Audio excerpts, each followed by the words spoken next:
परमेश्वर के धन्य नाम को इस अनुग्रहित दिन में महिमा मिलने पाए।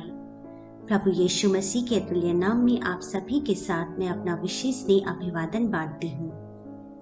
पहला कुरिन्थियों के 13वें अध्याय के 7वें वचन का दूसरा भाग इस प्रकार कहता है, वह यानी प्रेम सब बातें सह लेता है।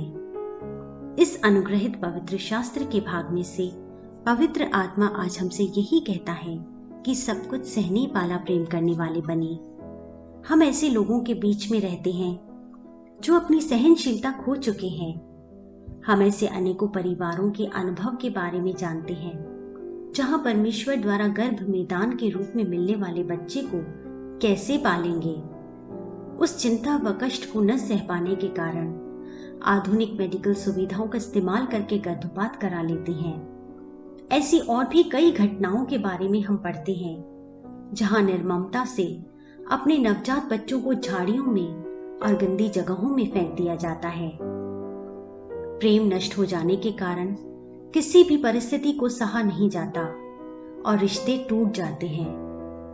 पति पत्नी भी काफी सालों तक साथ रहने के बाद एक दूसरे से अलग होने के लिए तैयार हो जाते हैं। आधुनिक समय में जीने वाले मुझसे भी कम उम्र के प्रिय माताओं और पिताओं, हम एक बार पीछे मुड़कर देखें। हमारे पूर्वजों के 5, 8, 10 यहाँ तक कि 12 बच्चे हुआ करते थे। उन्होंने कितना कुछ सहते हुए अपनी पीढ़ियों को पूरे दिल से बड़ा किया। उस समय में खाने को कुछ नहीं है या बिछाने को कुछ नहीं है, ऐसा कहकर एक भी बच्चे की भ्रूण हत्या करके उन्होंने वह महापाप नहीं किया।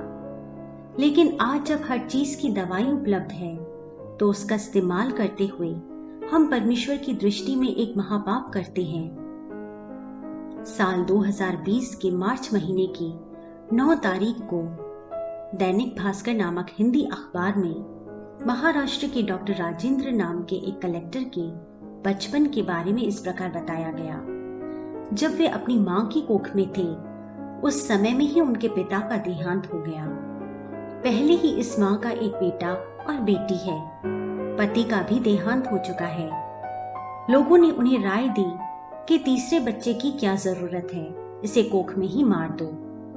घास से बनाई हुई एक झोपड़ी में लगभग 10 लोगों का एक साथ रहने वाला परिवार था इस कलेक्टर की मां का परिवार।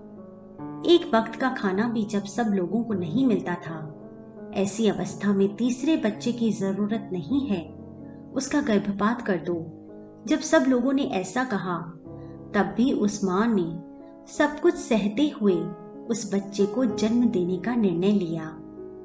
त्यागपूर्वक और सहनशीलता के साथ तीसरी बार जिस बेटे को उन्होंने जन्म दिया वह आगे जाकर कलेक्टर बन गया। आदिवासी समूह में जन्म लेने वाले राजेंद्र का बचपन बहुत संघर्षों से भरा था। अनपढ़ समूह, अंधविश्वास, गरीबी, बेरोजगारी से भरी अवस्था। विधवा मां मजदूरी करने के लिए रोज बाहर जाती। दिन के 10 रुपए ही मिलते थे। 3 बच्चों को इसमें पालना बहुत मुश्किल था। भूख से रोने वाले बच्चों की भूख मिटाने के लिए स्नैक्स बेचकर मिलने वाले पैसों को बचाकर राजेंद्र की पढ़ाई करवाई गई। 10वीं कक्षा में वह 95% लेकर आया। 12वीं कक्षा में 90% निश्चित कर लिया। 2006 में मेडिकल एंट्रेंस का एग्जाम देकर 2011 में बेस्ट स्टूडेंट का खिताब पाकर वहां से ग्रेजुएट हुआ। उसी साल राजेंद्र ने यूपीएससी की परीक्षा लिखी और वह कलेक्टर के रूप में चुना गया। राजेंद्र ने अपने पिता की तस्वीर भी नहीं देखी थी। पति के मरने के बाद 3 बच्चों के साथ विधवा होकर कष्ट और दरिद्रता में विपरीत परिस्थितियों पर जय पाते हुए उस मां ने राजेंद्र को कलेक्टर बनाया। प्रियजनों, अगर स्नेह हमारे अंदर हो तो ही कोई सीमा बिना हम सब कुछ सह सकेंगे। इसलिए सब कुछ स्नेह से सहने वाले बने, जिससे हम समूह के बीच में एक विशेष उदाहरण बने और परमेश्वर उसका प्रतिफल देकर हमें अनुग्रहित करे। आमीन। आप सबका दिन आशीषित हो। जय मसीह की।